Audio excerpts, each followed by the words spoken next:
I've lived in Greece for most of my adult life, 45 years approximately. I am originally from New England, and I've recently been coming back and forth. So this dichotomy of place, let's say, affects everything I write and everything I think about, basically, and my whole worldview. So there's always, the other place is always there when I'm writing. Even if I'm writing only about, with a Greek setting, let's say, New England is always there.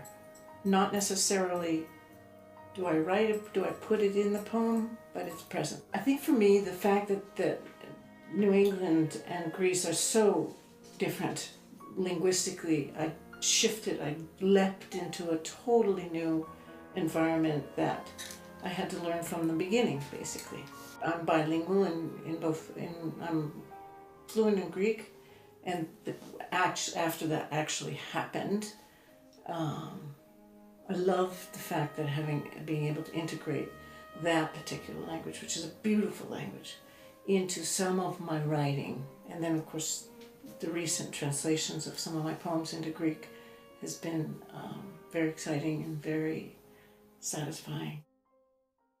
My fourth book is called The Possibility of Red, and that book is a very, very special book in that it is a bilingual edition of 11 of my poems translated into Greek. So we have the English on the right side and the Greek on the left side, so that they can both be looked at the same time. I suppose this was a dream of mine, but I never thought there was any possibility of a book coming out like this, until I got a phone call from an old colleague of mine who's a poet, Maria Laina. She said, I found a poem of yours that I'd like to translate into Greek. And of course I said yes. And I loved the way she translated it. And from then, she and I started talking about some kind of a collaboration, which I never thought would materialize into an actual book, but to collaborate, to see. She said, send me 25 poems. And she said, I'd send her 25 poems. She was very funny about it. She went through the poems really quickly, and she said, okay, well, that one isn't going to work. And she said, oh, the Greeks aren't going to be interested in this one, or that's not going to be able to translate well. And we culled it down to about 12 or 13 poems. And then she said to me, do you think you could get somebody else to translate them first, do the first translation, and what I'll do is fine-tune them as a poet? And I said, fine. So I have a very dear friend, Irene Theotokatu, who did the quote-unquote first translations, and I sent them to Maria. And so Maria would work on the poems, and we would sit together and chew over the minute details of rhythm and words and meaning and sound. And she would say to me, now what did you mean by this? And then I'd have to figure out what I meant, because sometimes as a poet, as we know, we're not always 100% rational about what we're writing. And so it was a good exercise for me that way. It was a wonderful exercise for me linguistically. And she's just very precise, very demanding, but also understands the poetics beautifully, especially of her own language. And I actually asked her the other day, what was her primary guiding mantra in the translation, and she said the rhythm. So we worked on that also, whether each line, that it would have an appropriate rhythm that worked in Greek primarily, but all the line breaks are the same as the ones in English, but we had to work on those lines in that rhythm. So the whole process was magic. I think it was magic. Earth Listening is my second book of poetry, and it is the second volume in the Hobblebush Granite State Poetry Series. At that period of time when the book was accepted, I felt that I'd arrived, or that it was this was my opus. It was the apex of all the work and the writing that I had done over the years. And what moved me most about being accepted as part of this series was that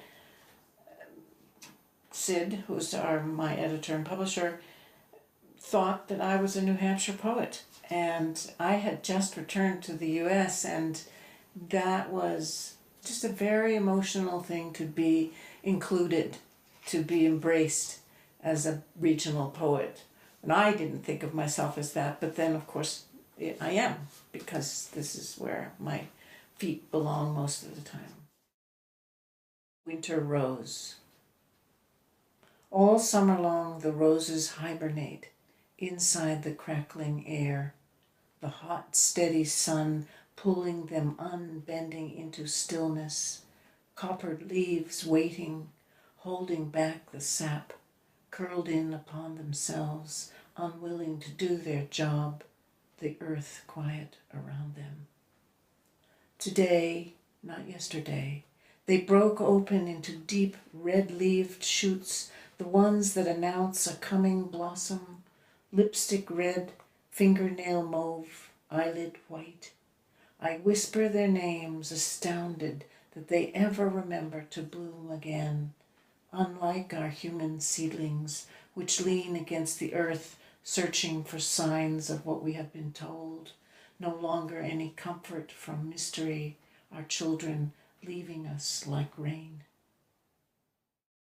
So this book, Earth Listening, has a CD in the back, and the genesis of the CD was a friend of mine who wrote to me and said, I love the fact that you write poetry, Becky.